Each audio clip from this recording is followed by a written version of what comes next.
Whoa, I like this meme a lot, by the way. This one's cool. Did you post this one already? I haven't even seen this one. I like this. Conscious, subconscious, Oh, unconscious. Wow, this is pretty great. cool.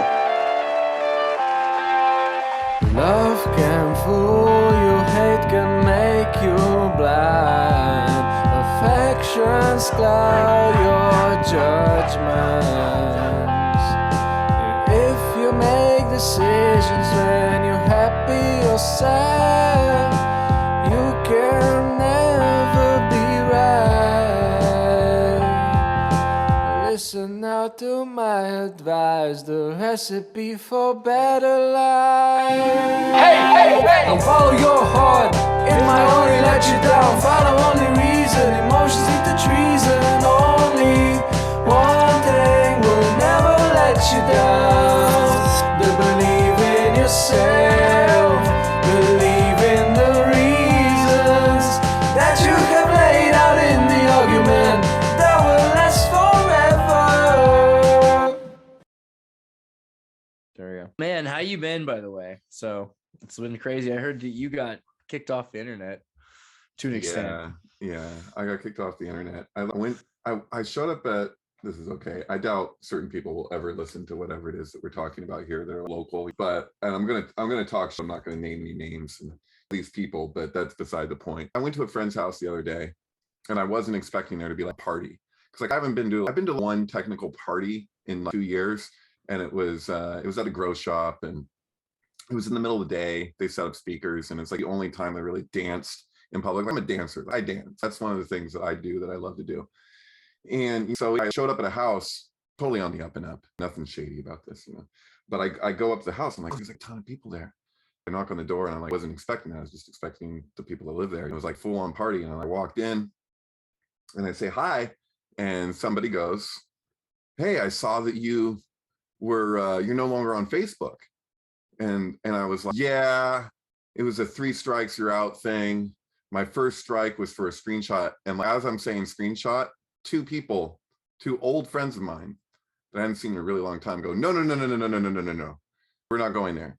Because I get my feeling was, I was like, oh, I guess the new narrative that's sent out to like the polling stations is like, we're moving on. Thank God for what the Democrats did for us, because if it wasn't for all of these mandates and all these things, we wouldn't have been able to get to where anyway, whatever. But I was just like, okay, that's cool. What it felt like was like I was meeting friends of mine, and that they were trying to scroll past me to my face. So it's like, no. We don't want to talk about this. And I'm like, okay, you're trying to scroll past. We don't need to. I don't need to make a thing out of this. I'm just like, whatever. And then like a couple minutes later, they're talking or whatever, and I'm talking about AC/DC, and like just start saying something about AC/DC. I jump in, and they're like, no, and they did the exact same thing again. So I'm like, oh, so it's not just me being rocking the boat in terms of controversial narratives or whatever. It's also I'm not even allowed to talk about AC/DC. And I was like, am I just a prop? So I walked in and then like, did my business and then left in like 4 minutes or something. And I was like, okay, this looked like a party. I thought my feeling opening the door was like, oh, I'm going to get to catch up with people or whatever. And no, I'm not actually, they're not interested. So it's funny, like, certain friends of mine in the Santa Cruz area, I've had my fears around, like, oh, am I, because I'm not with the program or whatever, that I don't know. And like, I'll put that aside and I'll just see what it is, whatever fears I have, whatever. And then it's like a couple times now, it's been like, no, actually what I was afraid of it being is like exactly what it is. And I accept that, whatever. It's just, but it's the otherness, it's the othering of the otherable. And that's what got me. That's what, from what I extrapolate, I think that was my last strike, was that the othering of the otherable. Speaking of the Holocaust, it was a quote, you read it, but it was What was you did a Whoopi Goldberg thing? What was it again? It was a friend in Israel who basically was just giving some nuanced commentary on what Whoopi Goldberg said. What was the Holocaust about? And he was like, this is something that we should be addressing, because no, it's not as simple as, oh, it was about race. Like, I mean, Jews and race anyway, and it's a larger conversation, but just like what, so my feeling is touched on a nerve with that, because I quoted him as saying, I stand with Whoopi, laughing out loud. But what was it? So what were you saying, or what was she saying it was about then, instead of race? Every one of these things, it was only controversial when I shared it. With this one, I'm pretty sure if I would have waited a week, it would have been different. But it's like something hot topic. And yeah, so I'll read it so that anybody listening to this, if there's somebody that listens to this, they'll know what I'm talking about. Okay, so what friend in Israel said, he said, I stand with Whoopi Goldberg laughing out loud, not because I agree with her that Polish Jews and Gypsies were white, certainly not in the James Baldwin sense, but because she's absolutely right that the problem with the Holocaust wasn't Judenhass, but something much more universal, the othering of the otherable. Hitler needed a working class movement that wouldn't threaten the ruling bearing class, so he could both fund the movement as well as have the beer hall crowds, and the Jews were just a convenient as well as traditional way to integrate those two forces, which a proper socialism would otherwise polarize into civil conflict. Nationalist populism instead offers the working class a safe target that the ruling class can embrace the enslavement and ultimate annihilation of. Win-win. Man's inhumanity to man is a sloppy and universalizing way of describing this, a small testament to her success as a celebrity and how much that success blinds her and us to criticism of the ways Blackness globally and domestically parallels Jewishness in historical Europe as a word for the people who are allowed to exist as long as they behave and are vulnerable to any number of exploitations and abuses as soon as the economy shifts or the ruling classes prefer. American liberalism, corporatist and otherwise, found a better way than Hitler to unite ruling class ambitions with lower caste identities by rallying against various forms of deplorables and archaic conservatisms, Catholic Church historically and racism itself more recently, rather than just entire ethnicities or ideologies. It's just as effective and doesn't burn out as quickly, but is just as composed of convenient vilification dismissal narratives that mask the violence and greed that keep the machines running. Goldberg's read of the Holocaust as a conflict between different whites, white on white violence, laughing out loud, reflects modern permissible language and the folk definition of black and white that disappears James Baldwin's assessment of blackness and whiteness as constructs developed only in the last few hundred years for a folkish American race theory that identifies what we display as a standard for who we are, rather than the sets of privileges and vulnerabilities we are accorded by the societies we live in. Part of the tragedy of this, as pointed out by Aaron Roller, is the disappearing of all heritage, ethnicity, and family social history to the binary, equally stupid and biased, whether blackness is being lionized over whiteness or vice versa. I don't think Whoopi was trying for this binary. It's the water she swims in and has built a wonderful comedy career navigating within. Why would she easily see past it? That said, and the profoundly trivial nature of the view aside, I stand with her because she really did just seem to be trying to say this important, obvious thing. And for some reason, ABC wanted to punish her for even bringing it up, even after she publicly apologized. Very sus. And not because Jews control the media, not ABC anyway, laughing out loud, but because getting a conversation going about what the Holocaust was actually about really is dangerous for pop media vehicles built on knowing that the Holocaust was over there, rather than, say, the nature of the American prison system, drug prohibition, and border policy, slow burn detention camps for cheap labor, and easy management of an empire in descent that has never been able to honestly justify itself on moral grounds, so it falls back on manipulative rhetoric and martial swagger. Let's see how long that works for. And I can see the hot topic button issues, but I also see the words. I think there's like 3 words in there that were robot words they're going to get picked up on.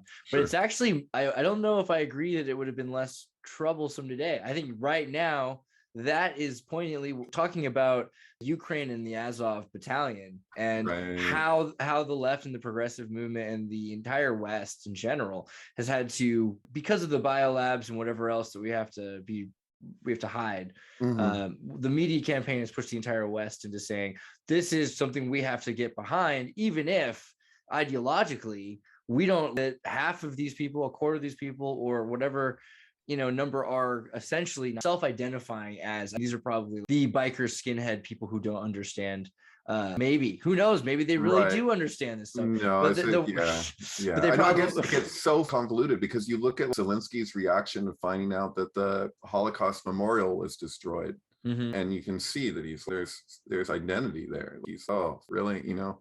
Well, it's an interesting compliment that we have as an Azov battalion and Zionist relations with Israel that are so strong in Ukraine.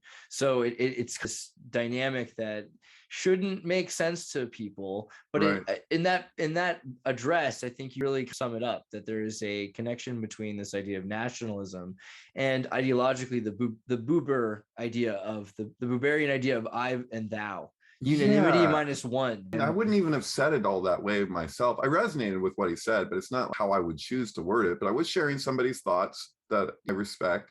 That's even better. So wait, this was actually the Israeli guy wrote this, you're saying? Yeah. It wasn't even, wow. So for sharing information, for disseminating information. And I think if you were to write that from an account in Israel, it's going to be taken differently than me in California. Maybe that makes no difference. Maybe it does. I would think that it does, because I know that the internet can work like that. It's like, where are you coming from? Even if you share something to YouTube, it's going to make a big difference whether you're in Europe or you're in South Africa or wherever you are, or if you're in the United States. We know, even when it comes to copyright, it's like you can't claim fair use with stuff that came from anywhere outside of the United States. You can claim fair use, but will it even make a difference? So that becomes irrelevant too.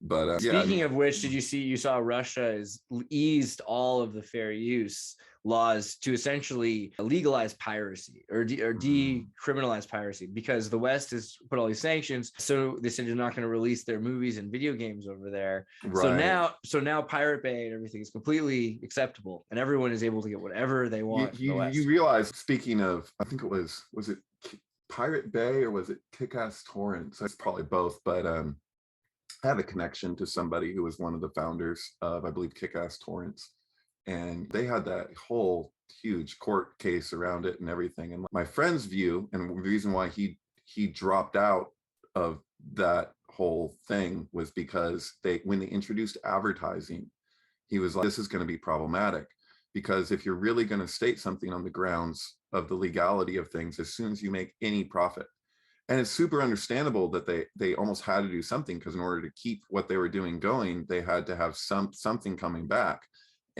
But as soon as they did that, they couldn't take the same legal grounds that they otherwise could have. And if those websites had not introduced advertising, it's possible that it could have gone a whole different. I'm speaking to Sweden specifically, but I think that it was translated for a lot of places because that's where their headquarters were. There are a lot of decentralized systems that have come out because of Torrent, and Torrent was a response to the Nutella network, which was a decentralized network that's better than Napster.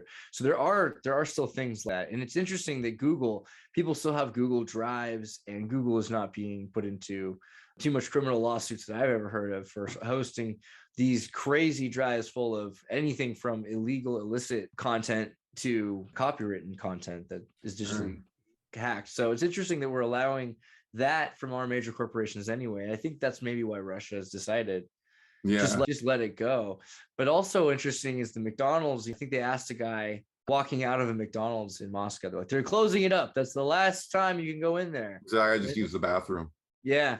He said, that's the only reason I ever go. That's the only reason I ever go into McDonald's. And I was like, that's right. That's the only reason I ever went in when I was in Europe. Right. Although free Wi-Fi. I know it's well as that. And I don't know exactly what it is everywhere now, but I remember I went to McDonald's in Europe years ago, and I was like, this is McDonald's. I'm looking at the burger, and then I look at the picture, and it looks the same. Right. When does that ever happen? When have I ever experienced that in my entire life at any fast food place in the United States? It's true. In Europe, it's healthier. That's definitely a fact. But mainly the Wi-Fi, because you go in Paris and you walk by and you have free Wi-Fi everywhere. So this is the other thing I've been thinking a lot about is during the time between the United States and the Soviet Union, in the 80s, there were pirate waters that were really complicated to navigate, and so corporations were the ones to do it. The way that ice was broken was Soviet Union had lead with Rockefeller's program, and they brought in Pepsi and exchanged Pepsi oil barrels full of Pepsi for Kalashnikovs and tankers. And then the corporations who PepsiCo had their own mercenaries could navigate the waters and go through these pirate waters. And so all of a sudden areas that were closed off became open because corporations were able to do. It's kind of like how First Alarm cleaned up Santa Cruz, right? By putting the business into places the state had, that doing the violence that the state couldn't do legitimately. I think that's that, and that looks like what has happened with these biolabs and so much of the things going on in Ukraine. And it's so hard to say, hey, we're saving the Ukraine, because isn't it really that the West is just trying to make sure they get to keep the Ukraine as a state? Yeah, I imagine with the biolab stuff, I can't, I'm not going to take any kind of ultimate stance there, because I know that the way that that term gets thrown around doesn't always mean the same thing. So are we talking about chemical weapons? Are we talking about just studying diseases? And if we're talking about studying diseases, are we talking about something nefarious, like function research and all these different kinds of things? And then you can go in different directions with it. But my sense is that it's probably just an admixture, and that there's probably lots of different facilities with different expressions of what that, how that name applies. And so I don't it's true. It's hard to be fully, sure. We know there's 480 labs around the world that the US is involved with, and we haven't even nothing. What is going on with Fauci? He's just doing little cable television. What's going on? Because as far as I could tell, I am not a fan of Rand Paul. I'm not a fan of Ron Paul. I've never been a fan of those guys. But I have to say, for the most part, what Rand Paul challenged Fauci with all seems to check out. The Intercept was doing that piece to try and defend Fauci, as far as I understand it. And that's not what they found. They found evidence to the contrary. They released that because they were actually relatively good journalism. And then what became of it? What becomes of anything? Is there any accountability? Because it sure looks like he said that there wasn't gain of function. Okay, well, maybe there was, but that's not what it was. And it's, no, that's what it was. What it sounds like. And then even Jon Stewart, who was America's uncle for, he came on fucking Colbert or whatever, and I know it's all scripted, whatever, but he was like, dude, there was a Hershey factory in some place, and then there was like chocolate everywhere.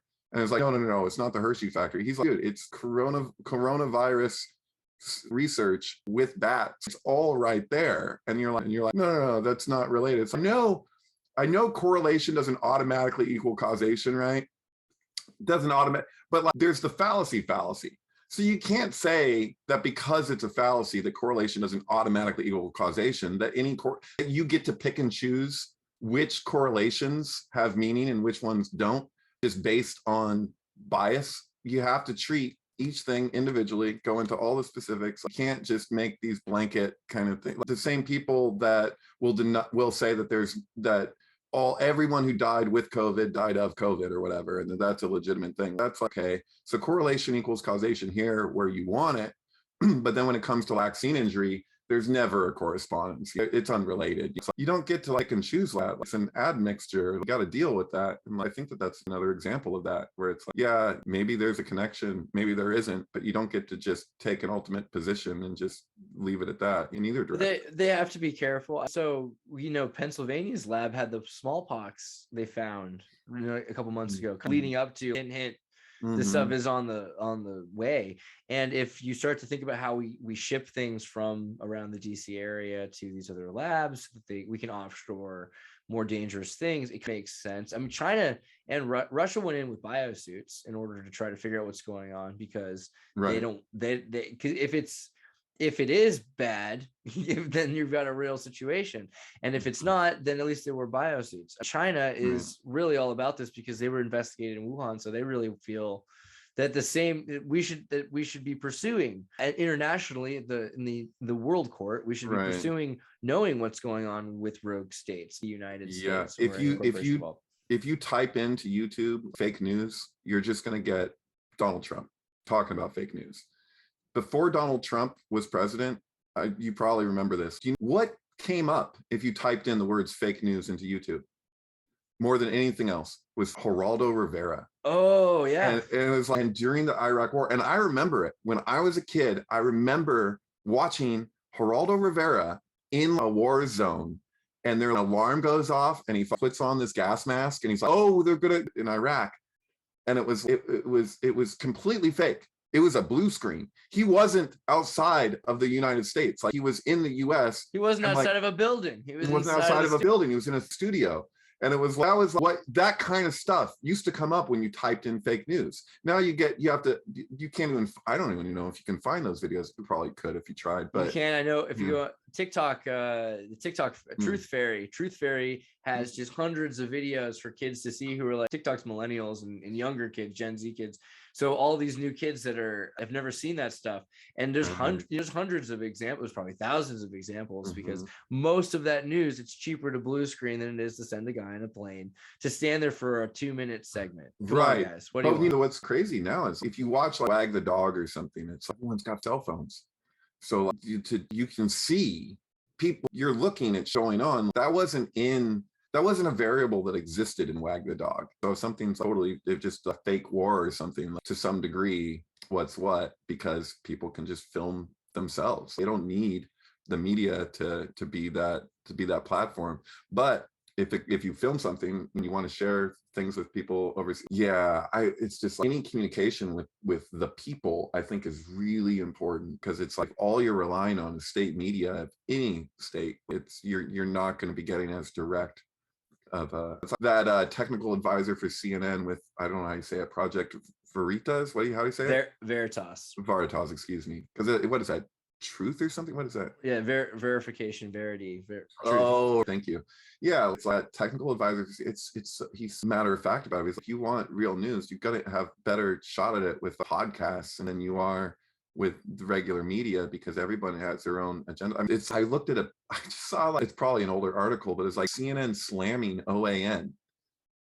They have the same owners. It's AT&T owns most of OAN. So it's like, what the f are you doing? You're set up your opposition and then you attack the thing. It's like, is that not the epitome of a straw man? Whereas in both sides, you have an exaggeration, and then they're attacking the exaggeration or the distortion. And you don't, how are you supposed to know what the anything, you know? I think Americans get really confused because there's such a limited perspective on, especially because of history, how long someone's been in America, how many generations and how much wealth they have.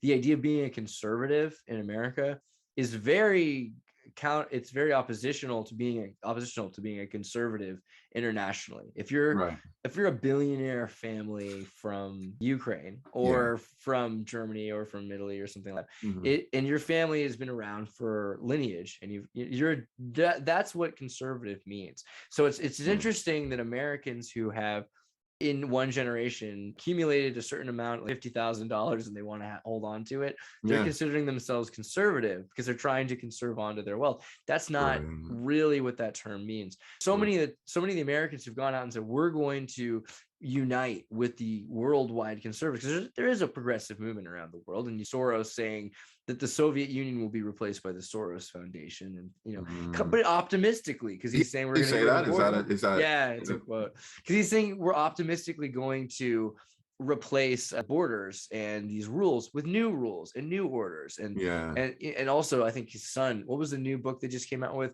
Bad People? I think there's a book that the Soros came out with called Bad People. Really interesting book. But I was going to say that the main problem is the conservatives the United States will go out, try to unite with conservatives from around the world, and they will not understand that they're a different it doesn't compute. I tried to explain that I got a friend in Africa who was talking American politics, and I'm like, how do I explain to this person, because he's very well intentioned, and what he's saying is like technically true, but it doesn't work in application, because the terms that he's using don't apply the same way in American politics as they do abroad. And actually abroad, there's more commonality in the way that terms get used, and then America is just like exceptional. We redefine all of our terms, and then what's crazy too is we don't bother to try and qualify. We can, but we usually don't qualify what these nuances are. We just throw out the terms. It's like you read Richard Dawkins or something, and he's just like, he set up the definition and been vague about it of what God means, and then he goes on to attack this projection for the rest. What is it, the God deception or whatever? I used to live with this guy in a large community space, and he was like flaming homosexual, and he was just against the church, against religion, not just the church, but anti-religion.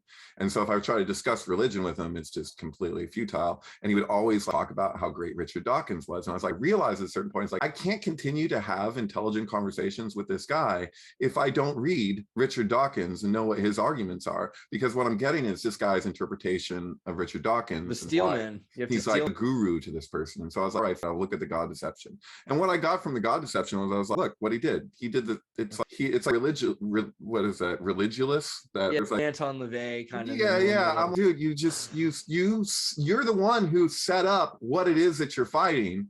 And then you're going to try and do everything you can to just say that this is what all these people are about. And now I'm going to argue against it. I'm going to find the epitome. I'm going to cherry pick people that are the dumbest people I can find to make myself look smart.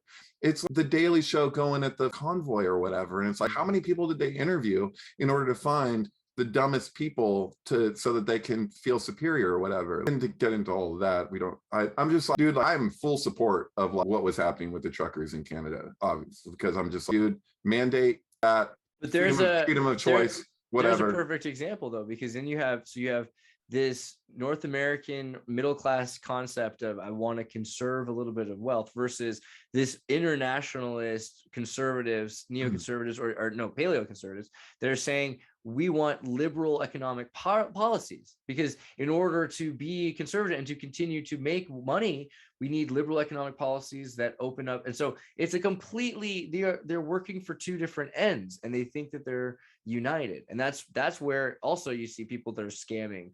It's also amazing because they're putting up, hey, and I hate to say it, but let's say we're going to make a fund that's a cryptocurrency fund now, and we could just take the money and say it's going to go to somebody, but it's going to go anywhere. So yeah, I looked at like a few different, I looked at USA Today, I looked at New York Times, and people talking about the American version of the convoy or whatever, people coming from Canada and people coming from over here going to Washington or whatever. And I'm looking at it, at nowhere in any of these articles, mainstream articles, am I seeing an explanation of what demands are. And so you look on Twitter or whatever, and everyone's just like, oh, these vague demands, they don't even know what they want. And I'm like, from what I understand, and correct me if I'm wrong, because I think that it's very unorganized in America. And I think it's stupid because it doesn't. It's like when you have a protest, you want the thing that you're doing to match the cause. So like Mahatma Gandhi making salt when the English had a hold on the salt industry. That's a protest that here's the thing that you're doing. It's very obvious how it relates to the end that you're trying to meet. If UCSC students want to block traffic on Highway 17 for animal rights, they're just pissing a bunch of people off, and no one's going to give a more about animals because they had to wait longer in traffic. Like, it just doesn't make sense. Whereas what was happening with the truckers, it made sense because you're like, yeah, look, we're truckers, we have this job, and you're telling us that we don't have any choice with the vaccines. Many of them were vaccinated and they still felt that way. So it's like when you have something that doesn't meet. But from what I understand, the overarching cause for what the activism of the convoy in America is just, you have a declaration of emergency in the US that was started in 2020 by Trump, which was understandable. You got a crisis, you want to declare a state of emergency. But Biden 2 weeks ago, a little bit over 2 weeks ago, reinstated that. So they renewed the state of emergency. And I might be crazy in certain ways, but it's like, dude, I don't know if you've done this, but like, there's the FDA document for the vaccine approval stuff. And it's, I don't know what the operative is. It's not a subclause, but there's a point where it's like you're looking at this explanation of how they're approved, and you got to look somewhere else on it's readily available. You can you can look at the document. But in the document, as far as I can tell, it seems pretty explicit that they're Pfizer, the in biotech thing, so BioNTech or whatever, that there's actually two different Pfizer vaccines that are related. And if you go to the Pfizer website, they'll tell you this, that they're two different things, but they've been conflated. And so there's a vaccine that was approved by the FDA, but they tell you in the document that it's not widely being used. So the distribution of that vaccine is rather limited. And then they say in the document that these other vaccines are also safe and effective, but they didn't technically approve them. They approved one, and they extended the emergency use authorization for the others. So my question is, as a layman, I'm just like, so if they're being allowed to be used legally because of emergency use authorization, then doesn't that imply that if we're not in a state of emergency, if there's no declared emergency, that they're illegal to use? Because it seems that was how they were able to achieve that. And so if there's no emergency, what are they going to do? Because it seems like those are tied. But there is an emergency, and that's what I was going to say at the beginning of this when we started about trucking. I'm like, the trucking and the Fauci thing disappeared behind the war, and a big reason for that is because you have to be following the truckers are not the only ones who are upset about not having a choice. Right. Draftees and soldiers who are going to be enlisted around the world are supposed to follow these rules, and there's only so many soldiers and there's only so many people that are following those rules, and a lot of those people they want to keep for other jobs. So if they can grab the people that did in Vietnam, then that's another option. And a lot of people have said this is a prolonged conflict that was expected 20 years ago. The fact that in 2014 it was held off, that was impressive to an extent, but it really diplomacy wise, I wouldn't quite call it. I was gonna say a coup happened because they removed the government of the Ukraine. I think that's a debatable point in terms of the use of that term and the way that we generally use it. Was it a true coup? I actually don't know. I think Ukraine would have two sides in that story. There were definitely Ukrainians that were happy with the government at the time. The government that was replaced features a guy who was playing Paddington Bear and had television sponsors to MK Ultra the people into thinking he was the perfect, funniest guy to be president because he was everyone's local teacher. And so in that gestalt of this idea, he's talking to you, you're a 5-year-old, and then you love him enough that he can become president. That did play into why he was elected. Now, is that just really beautiful and organic? Maybe. We see that all the time in synchronicities. It could be that they just did the exact right thing. And that's what works. But he seems to be a very likable guy. And I can honestly say I understand why it is that people are just like, and he's funny. Like, dude, how often do you have a funny leader? Usually they're like try to be funny, but they're not really funny.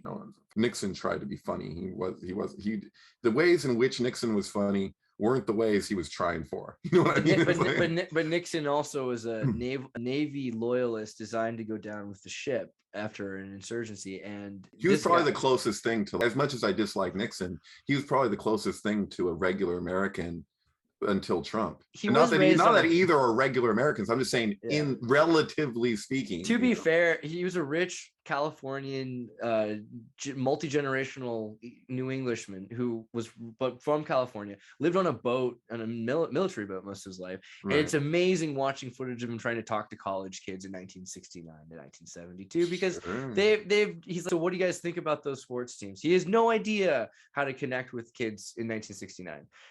But Reagan, I think Reagan is he's the ultimate actor president. He even, as far as having his whole shtick on cue cards, he'd have these 4x5 cards that he had written he wrote himself, and he also had jokes that he stole, but he created a lot of his own jokes. He also had his advisors. He said, I don't want to read 50 pages. I want to have 4x5 cards.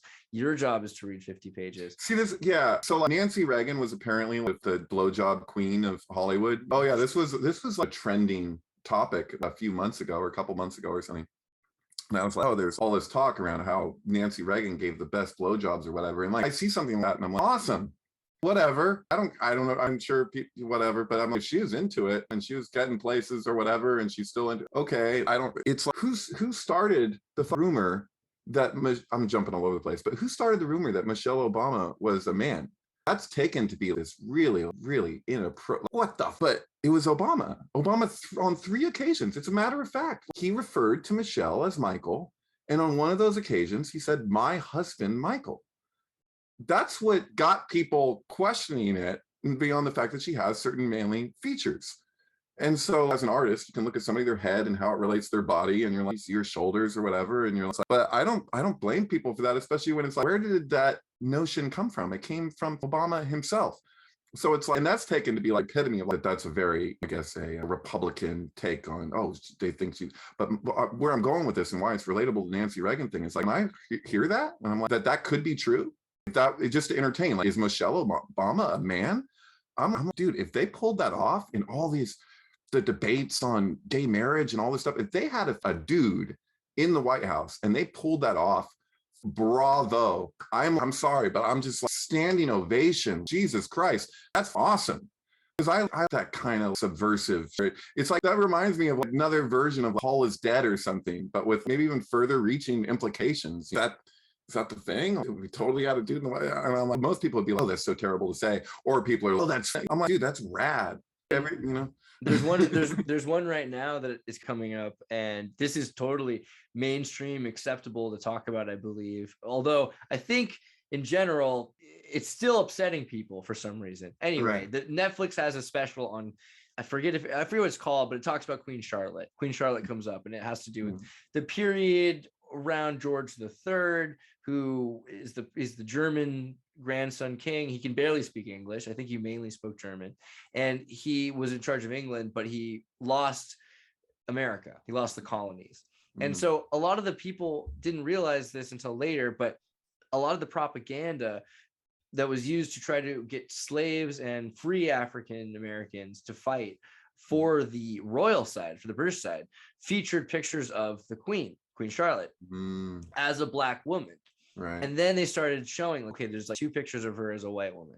Most of all the other pictures of her have this larger nose, have darker complexion. In fact, there are poems and there are writings about her this way, of having skin that was brown and hair that is black, and all of this stuff, full lips and things like that. And this has become more and more obvious that Queen Charlotte was the descendant of King, I think, Philip of Portugal, or maybe 5 generations earlier, or was it 3? But his wife was a Moor, and she was Black. So all of a sudden, by the 1 drop of blood rule, you have that the daughter would be Black. So that would mean that Queen Victoria was part Black, and then also that other persons of color would include Queen Elizabeth today and her descendants as well. So anyone in the royal family who's descendant from Queen Charlotte would be part Black.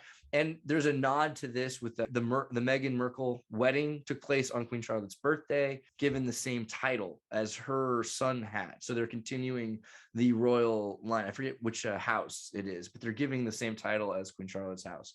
And so it's a thing that the royal family have acknowledged, and maybe they're laughing about. But it's interesting because when you start thinking about racism and where does racism come from?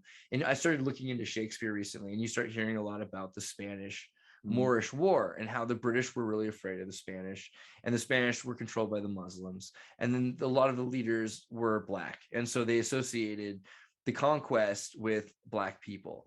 And so that's where a lot of our modern ideas of us versus them in America, that was created there, and it's already dissipated in Europe. They don't really feel that same way anymore. Yeah, it's all like, it's largely economic, and a lot of it is just convenience. It's like, who are the most convenient people to make into the other. Yeah, and so that's, for me, I'm just like, it seems so. Whoopi Goldberg was right. Whoopi Goldberg was right, and the thing, the irony there for me on a personal level is that I really don't Whoopi Goldberg. And I have my own feelings around Bernie Sanders. For the most part, and she said back then, and I'm just like, oh my God. But and even the way that she said this, I don't agree with. It's kind of like that woman with the Mandalorian who lost her job for that tweet. It's like that meme that she shared is so poorly worded. It is fallacious, but it does bring something up. So it's reminiscent of the Whoopi thing, because it's like she said in the actual, or not that she said, excuse me, the meme she shared said it wasn't the Nazis that beat up and made hell for the Jews. It was their neighbors. And the truth of the matter is, it was the Nazis and it was the neighbors. Duh.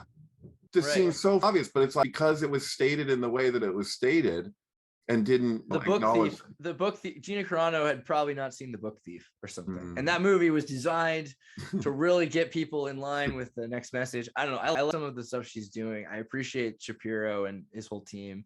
I can't stand Ben, but to each their own. That's Hey man, actually, there's a great interview with Russell Brand with him that I really appreciated, the way that Russell Brand established. He's like, okay, we'll go into your religious views and all this stuff, and then how does this fit in with your economic views? How do these reconcile themselves, and do they? But but the big thing that gets me is I'm just like, maybe I've missed some footage or something, but like every time it's like Ben Shapiro, if he ever gets something corrected that actually checks out, he never acknowledges it in the slightest in what I've witnessed. Whereas like if I was to compare him with somebody like Jordan Peterson's not without his issues, but I have seen on multiple occasions Jordan Peterson get corrected on something and him relatively gracefully just like acknowledge it and then work it into the thing. Like he's not always on this guard. And it's like, I've seen it in Mein Kampf. Hitler in Mein Kampf says the thing about a dictator is a good dictator, whatever that means, is somebody that no matter what, under any circumstances, will never, ever admit being wrong about even the smallest thing. You can't do that because there's an air of kind of like you're above all of that. You can't be wrong. And that always concerns me when I see somebody that can never admit when they've been corrected and there's something there. And it's like, okay, you got me. That's like, I always forget how to pronounce his name. Zizek? Was right. it? With Slavoj Zizek.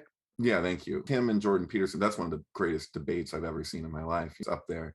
But it's like, that happened at a few points. And he's like, oh, I didn't realize you're coming with it. I thought I was just going to be attacking Marxism here. Now you're bringing up Hegel and all this other stuff. And he's like, I have to deal with that. And so what did you come here expecting?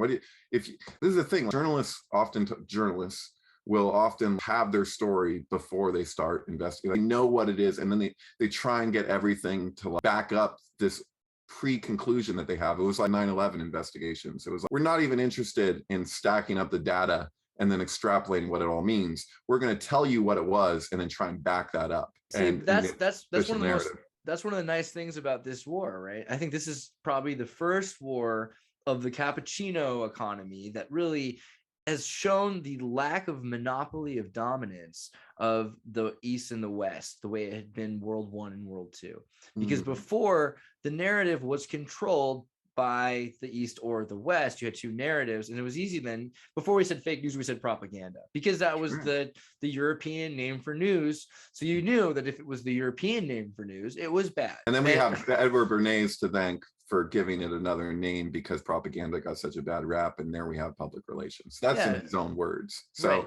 Like, come on. Absolutely. And but today now we have this cappuccino economy where, and this is also affecting economics, where if this had happened where it's Venezuela versus the United States, Venezuela is crushed. But now, because it's the United States versus Russia, Venezuela is benefited. They're saying, oh, you have to recognize Maduro as the legitimate governance force if you want to have our oil. And I actually think, hey, if they want to sell oil to the West, and the deal is they're going to start paying them back, giving back their gold, and stop seizing assets, it's destroying the Venezuelan people's economy. Let's be real. It's not really hurting Maduro at this point. It's always been mainly oil with Venezuela. And that's right. It's always a countdown. If you bring up socialism, how long is it going to take before somebody goes, Venezuela? And it's like, dude, Venezuela had some major variables, and the biggest was oil. And now where are we going to go beyond Russia? And it's like, come on, what are we doing here? But it's interesting that you can take America and Russia out of the equation now. I think everyone's tried to do that. They've already figured out how to fourth world and third world economy on their own. And so we're not in the same sort of collapse that we would have been if everything was dependent on grain from the Soviet Union and iron and steel from the United States. Things are now more distributed. It's also meaning, though, that the media campaign is incredible. Watching Indian, I don't know if you watch any of I watch live feeds or videos that just came out in that hour on YouTube in order to skip the algorithm as much as possible and try to get content in ways I can, and also go on Odyssey and Rumble. But you'll find Indians are coming to the Ukraine right now, and they're giving pretty much the most independent and objective journalism that you're going to see. Yeah. They're saying, hey, what is going on with the West and what they said, and are they actually living up to this? India had the biggest protest in the history of mankind that we know of. Was it year before last, right? Over simplifying it, but over billionaires using COVID as an opportunity to screw over the farmers. It was really bad, but it was the largest gathering of people in protest in history that's on record. And as far as I know, there was almost no Western media coverage of it at all. And it was like, this is the biggest news happening in the world right now, but it's not making the news. And I think that, what was it? Democracy Now! Did like a little segment on it or something that was all right. That was Democracy Now! But it was like, at least somebody's mentioning this. I was telling people, the biggest protest in the history of the world is happening right now. I know what's happening. And they're like, what? Like, dude, what the? And so it's one of the biggest protests. I think the biggest protest that had ever happened in the United States was like during, right after George W.'s his second inauguration, so to speak, when he renewed his presidency in New York City. There was a massive protest, and there was no media coverage. Most people don't even know that happened, and it was just, for the time, it was huge. And then you and I have gotten into this stuff around Lucis Trust, and like, why is it that the website that went up, that was the first website for the Occupy movement, that came from Lucis Trust? As a matter of fact, I included that in my sync book chapter because I found the empirical evidence of that. So I was like, it's worth including because that's weird. It wasn't Adbusters. We had this whole story about it, and I was like, what the fuck about? And I'm not even, by saying that, I'm not even asserting that it's necessarily nefarious, because I don't really know. I don't assume that about every time there's a secret society thing, that it's some ill-intended thing. I don't know. Do you? What do you think? Oh, I think that it was pretty obvious when I heard the word occupy that this was a military operation. It's a legal term to occupy, and so I figured that there was more to it. And usually that was about the time that I was hanging out at these universities with kids who would be friends with communists, and then or there would be the popular guy who was a communist, and he would be part. Because it's California, and he'd be in front of a thing, and he'd say, "Oh, see all these kids that we got from the cafeteria to block the highway? This is why they're there. Let me stand in front of them and tell you this is why they are here, is because of my Marxist issue." And this was happening a lot. And then you see in Oakland a highway get blocked, and there's people in Oakland that need to get to work. You're just pissing people off. Yeah, not just that, you're actually shutting down. In Oakland, you're maybe stopping people from getting to the hospital. Yeah. Don't get me wrong. A protest should piss people off, but you want to piss off the right people in the right way.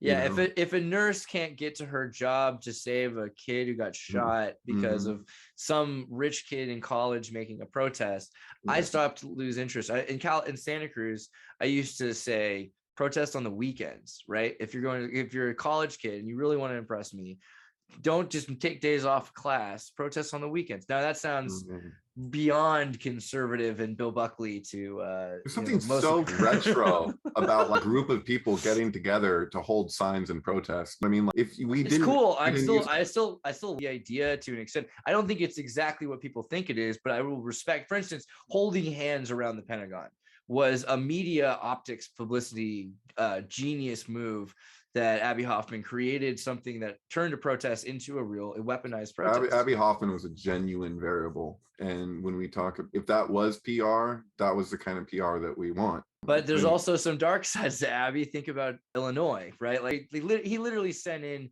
some of these college kids that like to stand in front of people and had them be the first people to get hit in the head because their rich parents would be upset. And that was the only way to make a difference at that time, is if a rich college kid was hurt, that guy, his parents who were connected, the only way you're going to hear about it. This was not. Is that an example where we can say you want to make an omelet, you got to break some eggs? That might be the perfect. Because I don't know, man.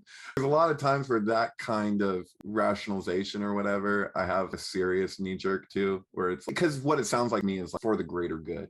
And anytime I hear for the greater good or the good of the planet or something, I'm always like weary, because I know that you can justify atrocities when you can establish that this is for the greater good. And you might not always use that exact turn of phrase, but I gotta read between the lines sometimes. And then when it's like when there's no recognition of just like damage control, but like, what is the risk measurement when you're like, and something can make sense in turn to a certain degree where this is being solution focused. Like masks are a good example. Because it's like masks, it's like, okay, 2 weeks to flatten the curve. What I mean, like for stay home or these kind of things, it's like this might make sense for a period of time, but what will this look like in infinitum? If you just are saying for years we're going to do this, is at which point are these things that people were worried about like bacterial infections or these kind of things, like when does that in mass become an actual thing? Because like, to a degree we can determine that if you wear a mask every day for 5-6 months that it's okay, but if you do that every day for years, what is that going to do to you? Like, there's no substitute for a time trial. And that's been one of the biggest problems with the pharmaceutical industry in general, is that like even if you test something, you're testing it for short-term effects. You don't know what something's going to look like way down the line. So if you're trying to look at damage control, you got to consider, are we going to create other problems with our solutions?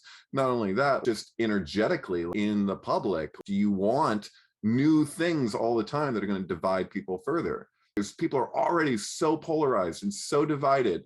Do we need to introduce new things? And if so, they better be helpful enough to justify that.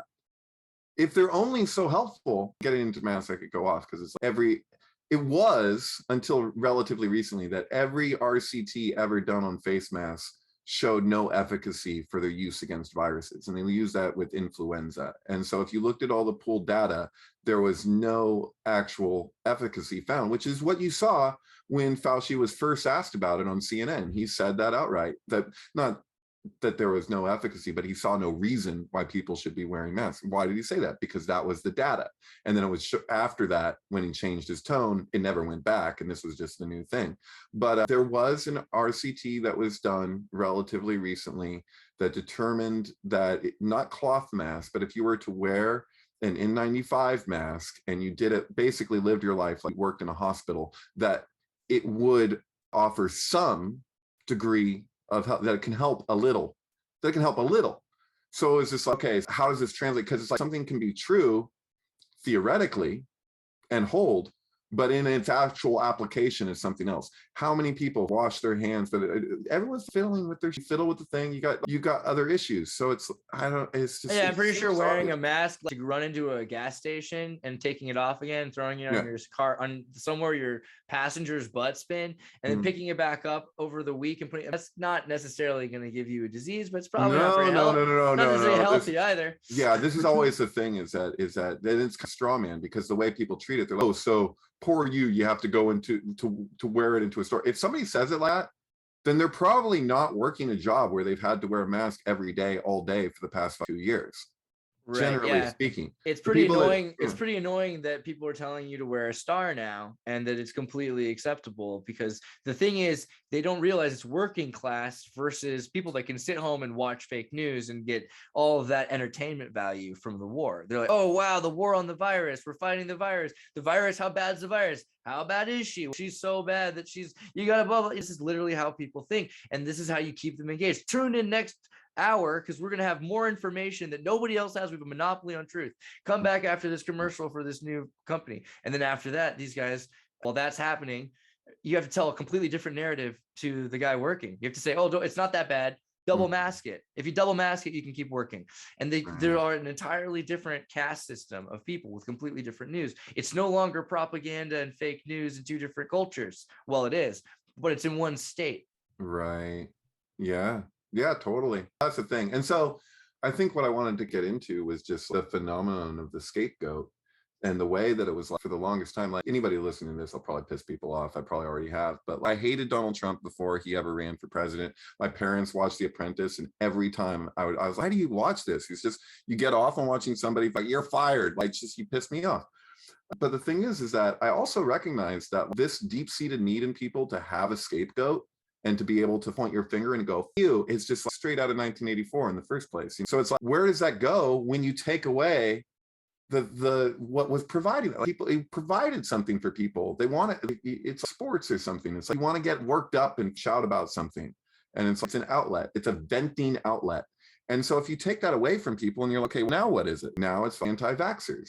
Now it's going to be Russians or whatever. But people have this deep-seated need for a scapegoat.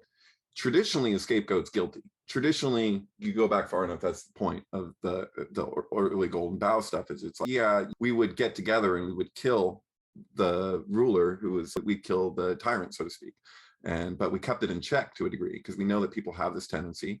And so knowing that we have this tendency, we'll have a means of circumventing that. And so I'm like, wow, it's like classic displacement. You had it here and now you don't have it there. So now it's the anti-vaxxers. But the crazy thing is that the vast majority of anti-vaxxers were liberal mothers. The largest demographic was liberal mothers until Donald Trump presidency. And that they didn't stop, most of them didn't stop being anti-vax, whatever that might mean, because we're not even talking about the same thing now with what we got. It's in terms of coercion and all this stuff, like didn't used to exist like that. And if you told people in 2019 that there was going to be coercion to the degree that there is for vaccination, they would have called you crazy. And now it's just like, of course, it's like people will call you crazy and then like give a month to a year or whatever. And then all of a sudden it's like, oh yeah, they treat it like thought that all the time. They're like, of course, this is just the way it is. It's like, it's next level gaslighting, but people couldn't gaslight that unless if they themselves were susceptible to going along with being gaslit themselves. Different people react to gaslighting in different ways. Some people are like, I know what I see. Some people are like, okay, then I guess you're right. There are a lot of people that watch gaslight deflective hypnosis propaganda I've seen, or whatever you want to call public relations, because they are definitely making an effort. If someone puts out, there's so many people now putting out videos saying, hey, this is not what really happened, or wow, this video of Ukraine did happen in 2014. This isn't really right now. And then someone has to go and do the damage control. So they've paid lots of people, professional entertainers who've gone through their journalist classes and communications courses, and they'll say, okay, so this is sounding crazy, right? What? But the person who said that's crazy. So what's really going on? And then they'll give you some new 2 + 2 can equal 4 in this particular time and place and manner. And then it'll go back to 2 + 2 = 5 and everyone's fine. But this every single person now I know will say, oh yeah, of course we have to accept this because you're being too absolutist and you don't understand the intricacies of the problem. Right. And I'm really, that's my problem. I had no idea. I thought. Right, I know. I was trying to figure out what my problem was. So I appreciate that feedback. Yeah, thanks for putting that into perspective for me. I thought I was paying attention to the intricacies, but it turns out that I was seeing things too black and white. Thank you for clarifying that with your black and white communication. Apparently, I'd seen too much peripheral nonsense from around the world of journalism and didn't watch the one American piece of media I was supposed to watch to just get it. So yeah, if I listen to some podcast with David Icke or something, it's going to take me at least twice as long to get through it, because every time I hear something that I'm like, that's quite a statement, I have to stop and look up information and see what I can find, and I still don't always know what's what. And then if I listen to like 3-hour talk from somebody like that, there's going to be a few things that actually check out. It's just like you read a David Icke book, it's like in here that actually checks out. I may not agree with his ultimate conclusions, and I probably won't, but that doesn't mean I didn't walk away with that with some other piece of, wow, that is really something in the midst of a bunch of. I remember, I think it was like 2007, and it was around the time that we started hanging out a bit and dancing at the festival things. And there was Alex Jones and David Icke were like two paths that people were taking. And the Alex Jones path, and Alex Jones said, "Oh, I really think that David Icke he could do a lot of good if he wasn't so focused on the crazy stuff." Reptile thing, yeah. He would say that on the show when he had him on the show. What is Alex doing now? Alex is all about clockwork elves and supernatural entities and Echo and SSI and the John C. Lilly side of MK Ultra. So there clearly is a point where they converged, but I think it also has a lot to do with empiricism, because Icke was a football journalist, and so he was able to he was a popularist. He could popularize ideas. They weren't his ideas. He had to go to a Zulu lord, a great guy to find information from, but he had to still go find this person. And so I think Alex Jones over the years has also done the same thing, and eventually it leads back to the same place, that there's more to the material. Everyone's talking about the Pluto return right now. What do you think about that? When was the last time? Because the last one is the beginning of the Declaration of Independence. There you go. Yeah. But then the one before that is the Ninth Crusade, or well, I guess there's there's another one during the Fire of Rome, and then there's another one during the Last Crusade, the Ninth Crusade, and it goes back to ancient Rome. And so there's a number of really important periods in these Pluto returns. There's a big gulf in between each time that happens, right? And then like hundreds of years. Okay. Yeah. And then how long does it stay in? Like, so it depends, but I think it's supposed to be like 30 or 40 years about. And there's because there's a gradual on either side, and then the perfect eclipse is probably for a year or two. Right. Then there's so much energy that pours in on either side. The other thing is that they're saying, I think Isaac Newton's calculations of the Kali Yuga come to an end about now. Boy, and this is the beginning. And he said that the next one is the Varpa Yuga, which is the energy Yuga. And so energy is, I mean, if you think about electricity, internet, and all the things that the Mayans said about the post-history back tune, it seems like we might be into some sort of an energy period where material isn't necessarily all that matters anymore. Was it the Mayans who had that game with the stone ball that they would hit with their chest to get it through the net, the loop? It was like basketball, soccer kind of thing. Do you know about this? I don't. It sounds interesting. I know they had like a soccer game where they kicked a skull around, but a stone ball, and they would use their chest to hit it through a loop. Apparently, we could look this up if we want to be cool about it, but I could be wrong about this, but I'm going to say it anyway. And if anyone's interested, you can look it up. But from what I understand, there was like a really long time that they thought that it was like play this game, and there you got it right there. Yeah. So from what I remember, it was that they thought that people who lost the game got put to death. They got sacrificed. And then at a certain point, they realized that it was actually the winners. The winners got sacrificed. So you're striving to do this, what seems like almost an impossible feat. I do remember that part of the story. I do know that they. Oh, there it is, right there. Yeah. The winners got to be sacrificed. Yeah. You got to wonder about that. There's something to be said though about Mayan culture, because they're an invasive culture. Aztecs as well were an invasive culture, and so the Olmecs and some of the other groups that were indigenous to areas, and indigenous is a strong word because likely they came from trade in a pre-triangular trade group with the Africans and the Caribbean as well.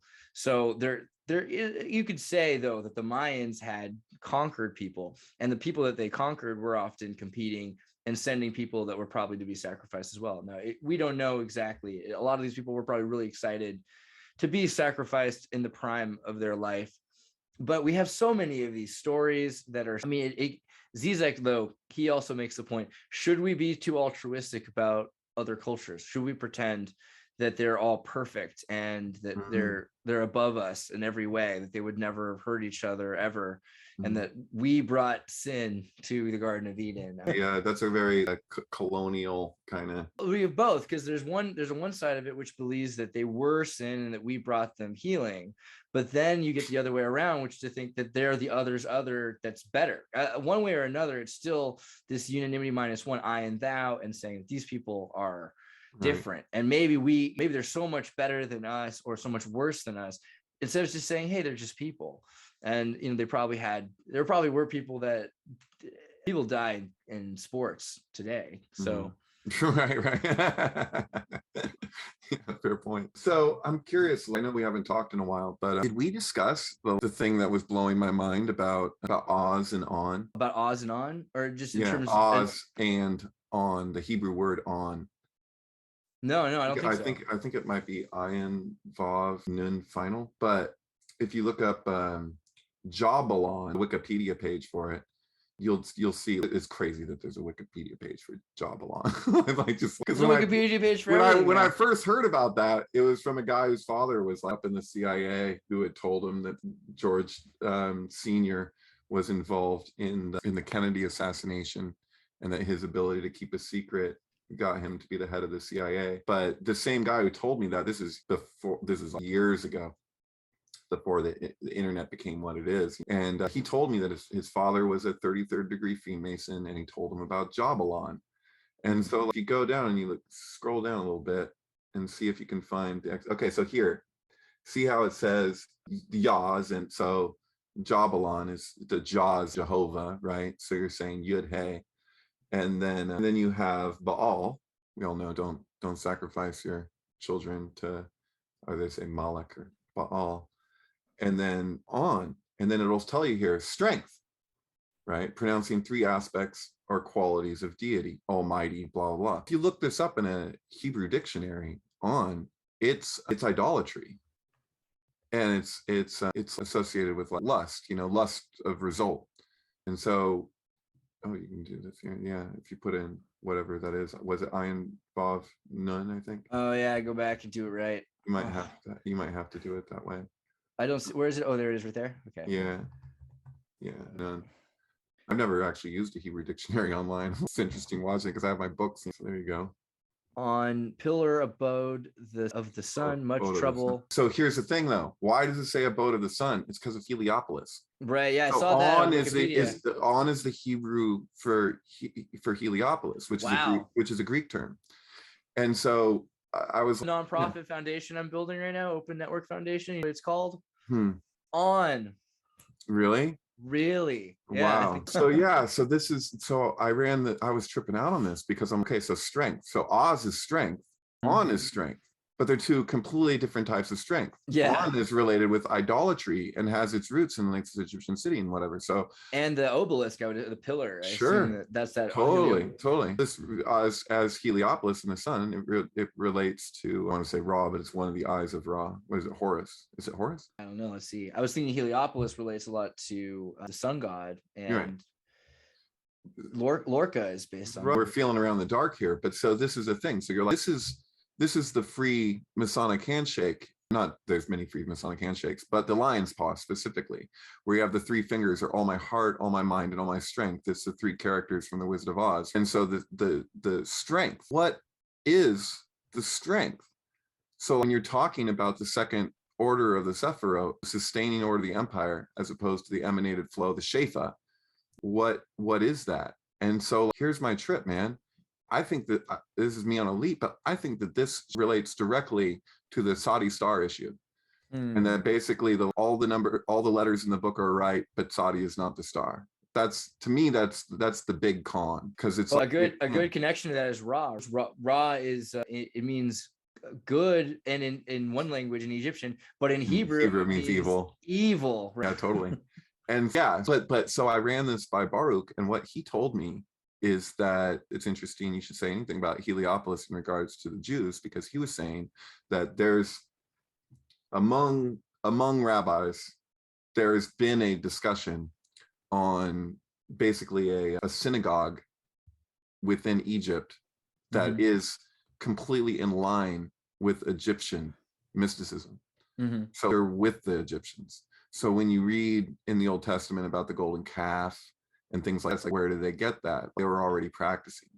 So the it's Hyksos, right? Isn't that what the Hyksos are supposed to be? Or is that I'm not familiar with that. I don't know what that is. There's in Egyptian history, so the Egyptian accounts don't say the same story as the Old Testament, but their version is there's the divine Pymander, which we have from the Greek, which is supposed to be a translation from the Egyptian that was destroyed in the Library of Alexandria. There are definitely a lot of correlations. And so the idea is about 100 years before the fall of the Egyptian pharaoh, that there is a group that takes over in Egypt, and they are a nomadic group that are referred to as being from outside, and they're associated with Seth to an extent. Seth is chaos god, but this is 5,000 years of history. Someone's going to love him and hate him over time. So he becomes associated with foreigners particularly, and so they're projecting that Seth is associated with this traveling tribe, but also that the Hyksos tribe that believe in their own god and are not supposed to have an idol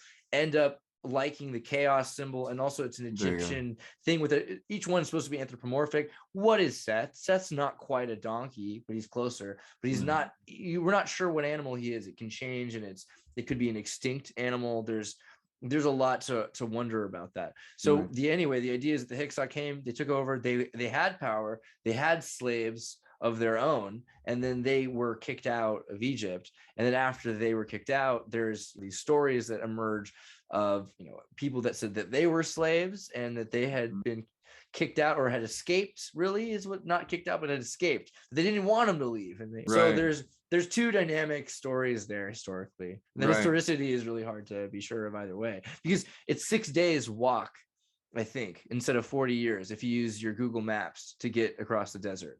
So for the longest time before I stumbled on this whole rabbit hole on I would say there's strength as Oz, and then I would say there's a substitute strength, because you need something in the placement strength in the Kabbalistic cosmology that replaces the real strength. Like, you need a substitute, because it's what's going to sustain the empire as it exists, what's going to justify it.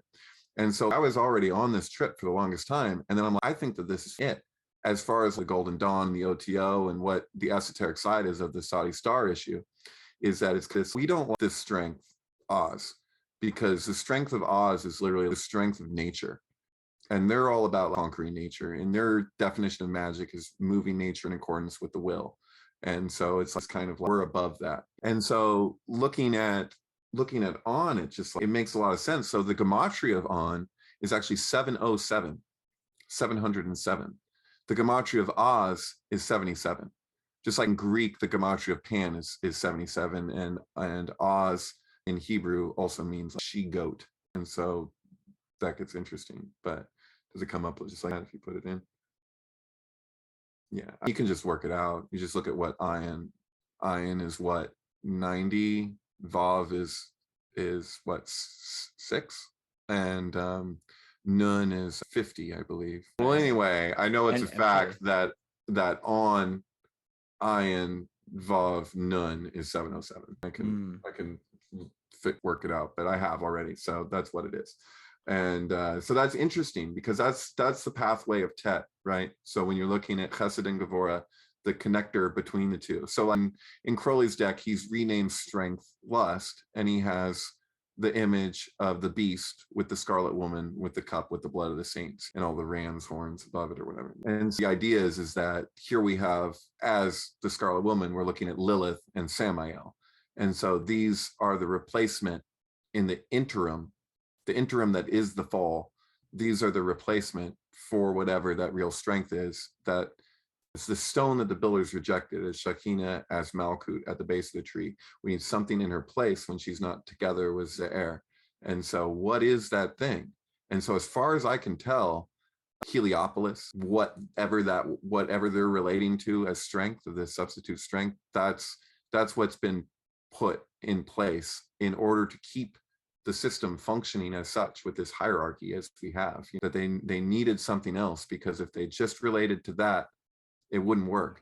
So when when Iowaz says in the Book of the Law that all the letters in the book are right, but Sadi is not the star, that's as blasphemous as you can get, because you're basically saying that the 22-letter name, that there's a flaw in it. And so what is that flaw? And they're like, we don't actually want that strength, the integrity of what nature is. We want something else. And then that then relates to the golden bough, the scapegoat, the idea that rather than allowing the sacrifices to adapt ourselves to the natural processes that we see in nature, rather than do that and allow for that, we'll keep doing what we're doing and keep the power structure in place as long as we can. And if that means taking the bitter judgments rather than the sweet judgments whenever that time comes, so be it. It's selfishness, because you're here, you know this is going to affect people in the future. So when you protest now for a lot of things, it can't even be about you anymore. If you're to protest with the Native Americans talking about pipelines and stuff, that's not even about them. That's about generations into the future and what things are going to mean. Not to say I know what the ultimate solutions to all these things are. I'm just saying, like, it's no longer about you necessarily as your timeline. You're thinking about your grandchildren's grandchildren. What is this? And what are we looking at here? Battle of Heliopolis. So, during Napoleon. Okay. So yeah. I got pretty interested, because I was like, I've been to Heliopolis, and I'd also been to Lorca. And when I got to Lorca, I was confused, because I was like, what's the deal with Lorca? Is that about the poet or the character, the comic? And then I realized, no, it's about Heliorca. And it was because at one point this was where the Alexandrian, or perhaps before the Alexandrian, the Egyptian Spanish outpost, which had been taken by the Moors, had been. And there's this giant castle in the middle of a cliff that is it's basically an obelisk of a cliff. It's a giant valley, there's nothing there, and all of a sudden a straight up mountain that you have to spiral drive around. And then there's this giant, but there's all sorts of graves there for Jews and Muslims and Christians and pagans. So this has clearly been a settlement that goes back to what we think might be the Arata civilization, which we had in Ukraine as well. It's something that's come up as the ancient civilization. We see Sumerians, we see Tartarians, and now there's also the Arata. There has to be a third connection there. And because there's a trade network, we can see that it's not a singular mono-ethnic expedition or enterprise. It could not be. It had to be a certain amount of trade between these zones. And so, of course, Lorca that's a place where there were sieges, there was electricity in the Arabic times, supposedly. They had lights, and they have even now running water from springs that they figured out, these aqueduct systems that have been built up, and underground subterranean water systems as well. You have this idea that Senusret was supposed to bring forward a bunch of these Atum temples everywhere. And Helios, even, where was that picture of Helios we were looking at a second ago? This kind of Hellenized and Romanized version of the sun god. But how much later is that? Because it's late Egyptian history that Ra really becomes worshipped anyway. Worshipped. Yeah. And what that means, because what are we even talking about? And so that's the issue, is that Napoleon I forget the guy's name. I have a book that talks about it, but Napoleon had one main guy who he was relying on for his, not that Napoleon himself even cared, but that there was a guy whose job it was to basically determine the way that all these hieroglyphs translated. And he just pumped out all these explanations for this means this and that. And when it came time to do the computer program, that when you type in a word and you get what the equivalent would be in hieroglyphs, they had to go over all that. And what they found is that it was extremely biased, because the guy was totally coming from a not just Christian standpoint, but Nepalese Christian standpoint. You know what I mean? This is something else. So these are barbarians, and as far as they're concerned, like the Egyptians, they're not intelligent. They're blah, blah, blah. And so they had to reevaluate what a lot of these hieroglyphs even meant. And so what do you about Hathor? Hathor. No, tell me who. I don't know, man. I've heard, I think it was, what's his name? Greg Braden, who sometimes is who knows the legitimacy of a lot of the things he says. But from my understanding is that the image of Hathor was a goddess that was seen at every temple in Egypt. But when Napoleon's army came through and they're looking at everything, they destroyed everything that they could find of any image of Hathor, any hieroglyph relating to Hathor, or any statue relating to Hathor. And supposedly the only reason why we know what Hathor really looks like is because following that, in the future, we were able to dig down to lower levels, especially like getting close to the Nile and stuff, about Valley of the Kings or whatever. But we were able to find like old statues from before Napoleon's conquest. But the idea, I guess, was that Hathor is, whenever you're approaching, if you're entertaining the idea that these are mystery schools in Egypt, was that when you're approaching any one of these aspects of what these deities point to in terms of your psychology or whatever, it's like these different aspects of ourselves, is that here's the one energetic that you bring to each one. And Hathor is basically, in a sense, yielding to overcome to a degree. Look at this, dude. This is you got this. I guess the cow is connected, so you can see some of the Vedic connections to Hathor here, and right. then also H and K, so calf, and everything. But sure. This is interesting. This person drinking from it's directly from the udder butter from another udder. Yeah. Indeed. I just saw that they had removed her face from this thing.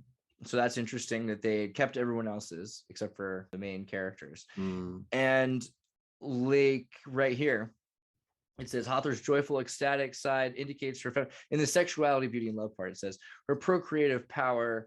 In some creation myths, she helped produce the world itself. It sounds like she's a hermaphrodite of some kind. They say that she had her children begun by the process of creation by masturbating. Right. So what that means is that what you just said. That's what that implies. And yeah, you'll find examples of that. Like, it was so funny, dude. I had a friend over here, and he told me he's been really into the Divine Pie Mender, and I was like, oh, that's actually no. He told me he's really into the Kybalion, And I was like, oh, you've seen that? You got to check out the Divine Pymander. But he goes like, Hermes is my man. You know, my tattoo of Mercury. Mercury is the Roman equivalent of the Greek Hermes. But I told him he was going off about gender issues and stuff. And I was like, dude, you realize that you told me that Mercury is your boy. I was like, realize that like Hermes, hermaphrodite, that's the same etymology because Hermes is hermaphrodite. And he had to totally do it. He was like, hey, what? But I think that this is very relatable here because there's something to be said for what like, Hathor represented. Because like when you say on is relating to lust or whatever, it's like, no, they even have these distinctions where the love has no opposite. If your love has an opposite, then what are we talking about? So I take that as on, because on is very dualistic, right? Hathor is not dualistic, not, you know what I mean, in the sense that what Hathor points to is being at all of these temples. So you can't say that for any other Egyptian deity showing up everywhere. So what are you bringing to it, you know? Well, it looks like they removed as much as they could, but so much of her is as a cow that helped. The cow pictures they didn't really hate as much, maybe. But it looks like they did try to get rid of her. It sounds pretty reasonable to say that. But also you have to say over the periods of generations, different gods became more popular and associated with different rulers because different rulers would have had their but it would be one thing if it was the Egyptians themselves that tried to move past something or whatever. Right. But this is Napoleon's army. Yeah. And so that seems to me very telling. Did you see, so I was looking at something recently from Gresham College. They were talking about the royal family of Britain and how the lineage matters. And it was a guy from, I think he was from Nigeria, but he was talking about the royal family's only importance in lineage proof is to show that they're not English originally. Everyone who's been a king of England has had to be from originally the Tudor family name is a Welsh name. King George I of Hanover was German. By the time of the Sophia Naturalization Act, they literally made a rule that got rid of the 60 possible candidates who were very British to be the king. It seems Britain has all, and when you go back further, you look at Rome and this idea of them being conquered, conscripted. Britain was another name for butler or slave. We're all the people that were, and this is also interesting that in 1066, there's a bunch of manumissions of slaves because everyone in England are slaves to an extent underneath whatever royal family is in charge at that time, up until Francis Drake starts interacting. And this is another line of this idea of the king of kings and sultans, because King Richard II was supposedly also black in the 1300s. And he really wanted to have a sultan kingdom, but this was not very common in England at that time. So as the centuries have gone on, they've built up this idea of the regal court and the, what do you call that? The celebrity aspect, the entertainment value, the facade, of being a royal. But that none of them are really that English, and it might be on purpose that everywhere has to be run by someone who's not from the place, especially England. Does that relate to the requirements of the archetypal fool of the Golden Bough, in the sense that they had to be a true outsider, they had to be an escaped convict, they had to basically be somebody that had no relationship whatsoever to the kingdom? Very Shazam, right? I think we were talking about Shazam, and he's the foundling who can call upon the powers because he has no Superman nobility. You need somebody to meet these qualifications. But now it seems like what we get are these kind of really makeshift versions of that, where where is the true outsider, and then what the outsider has to do in the way that the system is. Because we're talking about the Golden Bough, we're talking about times and places where there was a willingness on the part of royalty, because it's like, somebody wants to be king, why should we let you be king of us? Why would we want that? What do you have to offer us? It's interesting, in the Congo, the kings were elected, and so it's a very intricate system in Africa that kingdoms led to these empires that were built. The British have totally stolen this. The Scandinavians too. You look at their shields, they're using African lions. Something's going on there. The idea of kingdoms are new to Europe. Right. Yeah. You and I have talked a great deal about Bohemian Grove. Bohemian Grove seems like it's a thespian thing. It's a production, but there's meaning in it that I never see anybody address. Not Alex Jones, not pretty much anybody, because it's like, it's so much context. What are they talking about? What are they doing? It seems to be Nemi. They're reenacting the ritual at Nemi, and they're celebrating that they're not going to do what the ancients did. And it's like so arrogant. It's insanely, I don't know if I know anything more arrogant than what the cremation of care ceremony at Bohemian Grove suggests. Okay, so as for the layman's, and I don't think there are any left, because I think most people now know about this, I hope. And then there are probably like 6 people that don't. But Bohemian Grove, there's a bunch of elite. They burn a pig dressed as a kid sometimes. But this cremation of care ritual goes back to the Baal ritual where they used to sacrifice kids. But they're saying they're not. And if they're not, this is my question to you, David. Isn't that a good thing that they've said they don't need to do that? They've transcended the need for the old atonement ritual, or what's the problem there? If you're talking, okay, two different things here, because if it depends. When we're looking at that 40-foot owl and we say that we assume that it's Moloch, then yeah, and they're sacrificing an effigy. But what I'm saying is I don't think that this has its roots in Moloch, really. I think that they use Moloch because they're basically they're playing on a reversal of what the old ceremony really was and entailed. So it's like they're just basically taking symbolism that they see as justification for what they're doing, and they're incorporating in reverse another set of symbolism that had nothing to do with Moloch. That's why it seems like, I think it's appropriate to call it qliphothic. It's like a qliphote event, because you're taking something and it's some people talk about like play a record backwards and you get like satanic message or whatever. It's like, this is kind of that, but it's when you play a record forwards and you get the satanic message finally. Yeah, record, exactly, because the record's still going forward, but something else is in reverse. It's, I don't know. It's if I watch Eyes Wide Shut and they do the Gnostic mass in reverse, I am just completely just looking at something. To me, I don't know if this is intentional, but what I see is the something speaking to Bohemian Grove and the Golden Bough and what these people's relationship is to the material. So the idea being is that, yeah, the tradition was that this person comes, he challenges the king, he pulls a limb off the tree that's symbolic of the king's dick as well as the king's daughter, because obviously those are connected. And then he challenges the king, he challenges the king's masculinity. And the king may even, in certain circumstances, would actually kill himself. This is where we get the suicide king. He wouldn't necessarily have to be like open competition per se, but that existed too. Or he gets put in the flicker man, so to speak, and they set him on fire. But it's that willingness of the king. And I think that that's a crucial component, because it's like, it's like king for a day, you get to experience this thing, you get to embody a particular god for a time, you get to live in the lavish luxury thing, and then when it's your time, it's your time, so long. And so the idea is this person challenges the king, he marries the king's daughter, he turns the empire on his head, the last become first, so to speak. They forgive the debt, they release the servants, just like Jubilee, which is probably where Jubilee came from, but I don't know the anthropological facts of that, but it seems resonant. And then, but then it's like, this is them being like, we got another year in power, midsummer sets us free, and they're just like celebrating them not doing that. Not just that, but just no sacrifice.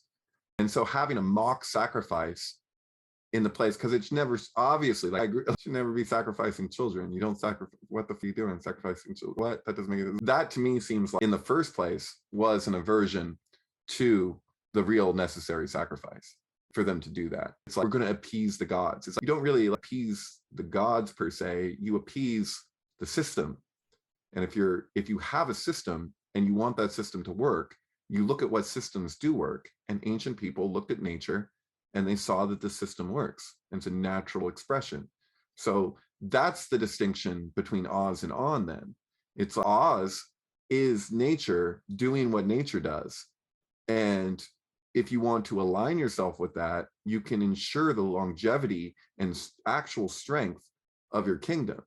If you don't want to let that happen, you're gonna get you're going to be looking up at the tit expecting milk, and you're going to get blood, to speak in Zohar terminology. It's like, you're like, come on, bring down the sweet judgments, and you're like, that's not what it is. It's like I think the allegory in Bereshit is one of that why should childbirth be painful? That's the punishment of the original sin, to speak in Judeo-Christian terminology. But it's like, why is that the punishment? Because birth doesn't have to be painful. As we all know, if we've seen Nassim Haramein's wife give an orgasmic birth on film, that was on the news. It's like, it doesn't have to be painful, but it's like, the point being, it's an allegory. It's like, because right now we're giving birth to the next species, and we don't know necessarily what that's going to look like. We can infer it, that maybe the corpus callosum won't be the only thing connecting the two hemispheres beyond the medial organs of the brain. Are we going to mutate? And if we do mutate, what will that mean for consciousness? What will that mean for us? Because we won't be the same species. And so I take that when you look at the exile from the garden, it's like, that relates to us now in a sense, because you're like, we are giving birth to something, and meanwhile we're trying to build something as that's happening. For me, that's the difference between Rosemary's Baby and 2001: A Space Odyssey. Both movies are about childbirth. One is the Antichrist, the other is the Star Child, the Messiah. This idea is one of like, two things are being born at the same time. One of them is something that we're manufacturing. We're trying to build our successor. And that's all technology is geared towards, is that we're going to build this, we're going to make this, which is what connects it to the temple. So like, you see AI, Kubrick's AI that Spielberg destroyed, this idea that it's not just because it's my name, but why is the child's name David? Why is the robot who can love, why is his name David? If you watch Prometheus, why is the robot named David? Because David wanted to build the temple, and then Solomon, his son, ended up building it. And so the idea is how does the temple translate? Because the temple, the real temple, won't be built by human hands. So if it's being built by human hands, it's a substitute. So that then relates to On. On is a substitute. Oz is the thing in itself. So you're like, you want the 777 lightning flash to connect into the lower worlds and bring together the two hemispheres. There's something that does that, that's connected with nature, and there's some substitute for that is destructive. And so Gevurah doesn't have to be a problem. The judgment doesn't have to be bad, but it becomes bad through our inclinations. You know, Yalda Boath? I don't know, no. You know what I mean? That's how I felt about it. I was like, Jabulon? Oh, no. Oh, yeah, I've seen that. If I look at the word spelled out, then yeah, it makes more sense. Right. Yeah. It's the serpent with the lion head. When Moses' staff turns into a serpent, that's supposed to be Yalda Boath. That's what they call it, according to the Gnostics. So I've been recently. There's two things here though, because you're telling me that, and then this page that you showed me, it shows the Numbers 21. So about this, the dollar, the original dollar was 21 taller. Yeah. Okay, so the first place where we saw the German coin that was originally the dollar, the first time we had a dollar, and it's taller or something. I'm gonna come up in images or whatever. So you'll have a serpent on one side. Oh, it's right under there. It's with an H, I think. Taller. There it is. That's it. Really? Right. This is the Holy Roman Empire is taller. My gosh, why wasn't I? So you got Jesus on the cross on one side, you got the serpent on the pole on the other. Wow. Where it says NV21. See on both sides of the serpent? Yeah. So that relates to the chapter in Numbers in the Old Testament where Moses puts the serpent on the pole, which heals the multitude. And so they're getting poisoned by serpents. And then he puts the serpent on the pole, and it's the healing serpent. And so I guess the idea is that the intention was when they came up with the dollar was such that, okay, this could be something that could be destructive, venomous snakes, but we're setting the intention that this is going to be a healing snake. Right? So it's a lot of things. It's like their own kind of idealism. But why Jesus and why the serpent there? So basically the gematria of Messiah in Hebrew is 358, all Fibonacci numbers, right? The gematria of, I'm probably mispronouncing this, but Nachash, I believe, maybe Nachesh. The Hebrew for serpent is also 358. So Messiah and serpent have the same gematria in Hebrew. And so the idea is that, yeah, the fall and the redemption, the two sides of the same thing. Chash, Wow. Yeah. And so this then relates to Tet, because the Hebrew letter Tet is a serpent, sometimes relatable to the demiurge, because like demiurge would be shown with this lion head and a serpent body. You get that with images. A good one. There's that Manly P. Hall painting. Hey, look, there we go. That's pretty decent. Yeah. So Whoever did this drawing. that's a Gnostic interpretation of the thing, but in principle, Tet is a serpent letter, and so that would be the core. That letter, tarot, speaking to tarot, corresponds to strength. When the rider deck strength, have you ever seen the maiden with her hand in the lion's mouth? And it's a communication of, like, it's a question, really. It's what really constitutes strength. And as far as I can tell, they didn't like one, so they went with another, which is basically, that's the definition. If you're going to talk about blasphemy, that's what it is, because you got something that's integral.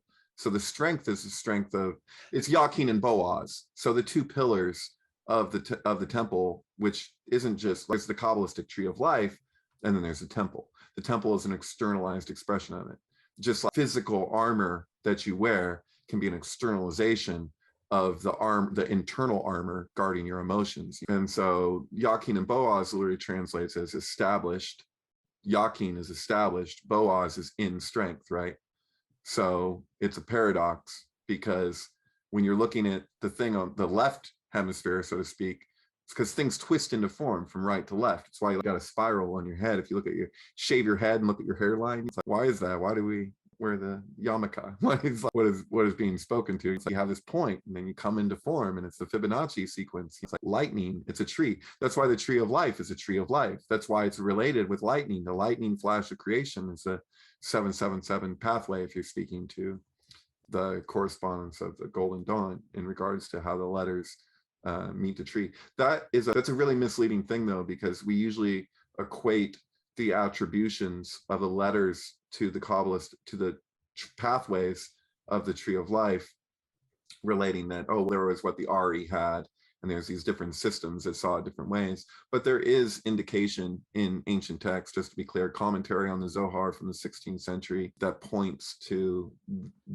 the set of attributions of the Golden Dawn actually having a traditional basis. And I don't even know if Eliphas Levi knew that. He may have thought he was just being original, but it worked because that was the thing. So that placement of Tet, when I say that, like, normally people would associate that as a Golden Dawn attribution, but I have evidence that from translations of the Zohar that far from it, that they actually acknowledge Tet as the pathway between Chesed and Gevurah, at least as far back as the 16th century, maybe a late 15th century, but. Yeah, so there's an interesting letter. The 9 also relation. You're right.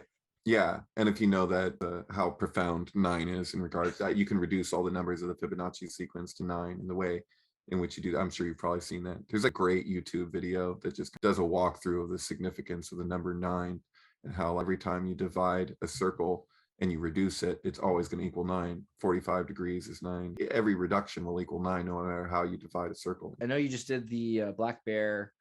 Yeah, I saw at least half of it. I went to sleep last night before I finished this. I'm gonna finish it after this. But the premise is, and this is, I don't know, I could be totally tripping, but there's some weird stuff there. So like, meditating on it. First of all, there's a song in there called Arcadia, and Arcadia is in LA.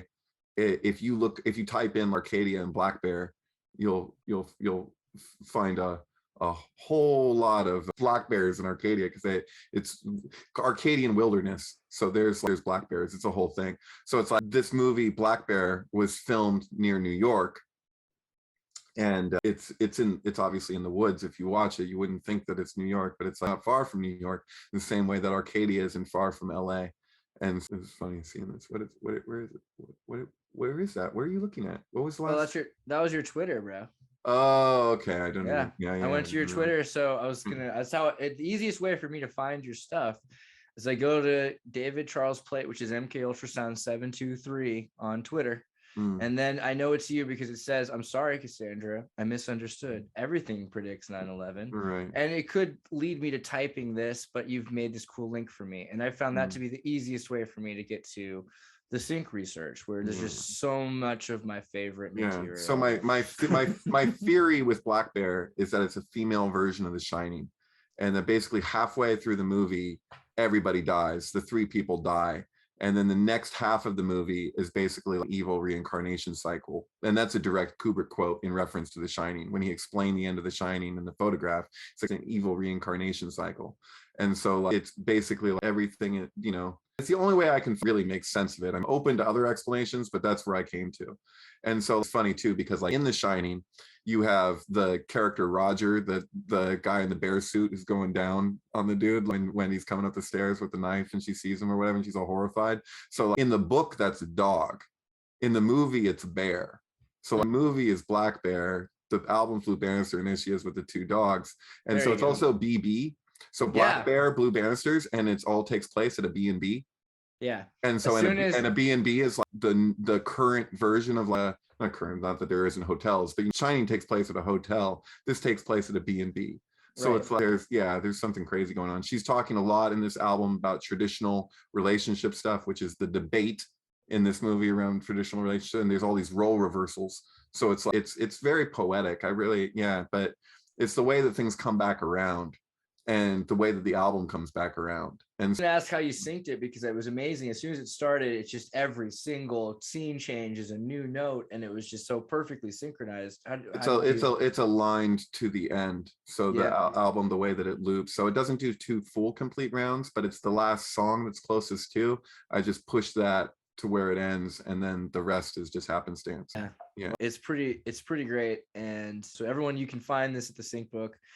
And you can find more of David at Twitter now, because you'd be surprised they let people do some pretty crazy stuff on Twitter, as you just found out. I've never used Twitter until just recently, and it's amazing what they let ladies and men do on Twitter is very much more. What the man? It's because at least with Facebook, it was like I had people that I communicate with that knew me or whatever, so I'm just throwing stuff out there and responding to tweets of people that I have no real connection to, and talking about ivermectin the other day, and just trying to be totally practical about it. There are those who call it a miracle drug, and there are those who call it horse dewormer, and I'm just over here. It seems like it's got a fair amount of good results, but I wouldn't go so far to treat it as like a miracle cure. It can be used in part of a larger regimen that has been shown to be helpful. And man, people are, show me this special secret peer-reviewed study that proves how great. I'm like, dude, I literally just, my God. If you don't conscript yourself to be a soldier for one side or the other, for one side or the other, you're going to get hit by the moving train. And I think that's literally the Moses moment, right? Yeah. There's a certain point where that happens. Yeah. And then that really, the triplet, the triple, the 3 verses with each other, that relates to what we were just talking about. It's basically a song that Moses sings before he parts the Red Sea, and it's 3 verses that are all together, and they total 216, and each verse is 72 letters, and so 72 times 3 is 216. Chesed, on the right of the tree, its gematria is 72, just like relates to the 72 names of God. And so opposite, Gevurah has the gematria of 216. This is why in the movie Pi, it's actually a big Pi, Darren Aronofsky's Pi, is actually a statement that's very pro-Judaism and very negative towards Israel looking for something else. It's the same thing I was talking about. All the letters in the book are right, but not becomes this as years have gone by, and it was amazing to see this movie as a kid, and I've always loved the movie. But as I watched the movie, you have to think about the fact that the name of God is this number, and they're saying basically that they don't know the name of God, which is that's not the way that the rabbis feel. Right. Well, they have it in the first place, and the 216 that they're looking for, that relates to Gevurah. That's the gematria of Gevurah. That's not an accident, and it's the number of a man. 6 times 6 times 6 is 216. The same gematria applies to the Hebrew for a man. I can't remember the exact word. I need to look that up, but it's relatable. And that's weird because you're looking at something that was written in Greek, but then it's referencing the Hebrew directly. But the point being is there's these three verses, and traditionally in Kabbalists, they relate to it that you read the first verse to left, like we would normally read Hebrew. You read the second verse left to right. You read the third verse right to left again, and it relates to the 3 pillars, which then the parting of the Red Sea and moving down the middle relates to that the middle path, which we would associate with Sirius. You have the sun, the moon, and Sirius, so just to simplify it for a Masonic hall. And so there's that invisible pathway, and there's something transcendent about that. And so the whole thing is about liberation and liberty. Judaism is really about liberty, but the irony, of course, is that everything gets twisted around because of organized religion, that we tend to, just like Christians do, we miss the essence of what's being spoken to so easily over time, because it's just like people have somebody else telling them what something says, and then you just keep repeating that. It's just, so it's a larger topic. We should have another discussion sometime. I know I don't want to, we don't need to. No, that's beautiful. I love it. We're going to have to. I want to talk also about Erasmus then, because you brought up Greek and Latin confluence, and Erasmus's first new translation of the Bible, which is what a lot of, like, for the Polyglot Bible, it's got a lot of errors in it because he rushed to get it out. He wanted it done first, but that didn't mean he got it done perfectly. But it's interesting because it's a Greek and Latin. He translated both at the same time. And you can see in the Greek, he's clearly translated something to riff off his Latin translation. So in other words, he's got his ideological ideas of what it should be about, and that is influencing his idea of the Bible. It's a very important issue. But right. David, I'm glad you came. I think I want to call this show, or at least specials, we should call this Censor approved. Oh, okay. You know what I mean? Oh, I want to say really quickly, just because I mentioned at the beginning of the conversation, I got removed from Facebook. I told you a story about my friends trying to scroll past me to my face. Can I just, what would have taken me probably 30 seconds, let's see how long it takes, to communicate why I think that I'm off of Facebook, because I got these 3 warnings and I went from yellow to orange to red, and that was that. And the last post that I posted, I think, was the one that did it. But anyway, it was that I shared a screenshot from the CDC website saying what constitutes a breakthrough case of COVID. That was the first thing that got me. And then it was shortly after that went up. And then I was like, I got a strike. And I was like, is that strike ever going to go away? Because it's like months later and it's still there. Okay. Second strike came from sharing a testimony from a Black woman with a PhD in molecular and cellular biology testifying before the House of Representatives. I downloaded it from a government website. I don't completely agree with everything that she said, but I figured this is interesting. So I shared it. That was my second strike. And I think my third strike was the freaking, I stand with Whoopi, whoosh. But anyway, yeah, I stand with Whoopi. yeah. And the T-Rex or whatever, yeah. To the point, I did post, I stand with Whoopi on Twitter just to see what would happen, and I'm still there. Yeah, I think Twitter's a different world. But yeah, you can also apparently say that you hope that Putin gets raped and murdered, and that's totally fine to say on social media now. And I don't know if there's too many other people in the world that you can say you want them raped and murdered, and that's not violating. It's only going to last for, okay, by the way, do this for me because I'm too lazy to do this particular psyop. Go out there on 4chan, ladies and gentlemen, and please make an acronym for Putin that has to do with the Western powers and NATO. Make the N and stuff. And then by the time you say that, then all of a sudden it'll become obvious. Oh, they're using the name Putin to refer to us. It's a hate crime, and right. And the "Have a nice day" happy face will be a Nazi symbol too. So yeah, it tends to work that way. Yeah, totally. All right, lovely conversing with you, sir. You have a good evening. Thank you so much for being on, David. All right, man. Love you, Ben. Listen now to my advice, the recipe for better life. Hey! Don't follow your heart, it might only let you down. Follow only reason, emotions lead to treason. Only one thing will never let you down. To believe in yourself, believe in the reasons that you have laid out in the argument that will last forever. No one can tell you where to go, why it is within you to figure it out. Using the mind and using the freedom to engage with different ideas. Listen now to my advice, the truth can often be disguised. Hey! Don't follow your heart, it might only let you down. Follow only reason, emotions lead to treason. Only one thing will never let you down. To believe in yourself, believe in the reasons that you have laid out in the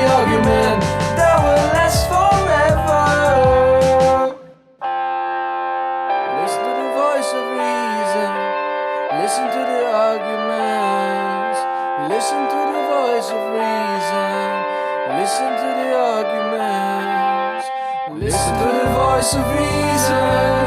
Listen to the arguments. Listen to the voice of reason. Listen to the arguments. Don't follow your heart, oh no. It might only let you down. Follow only reason, 'cause emotions lead to treason.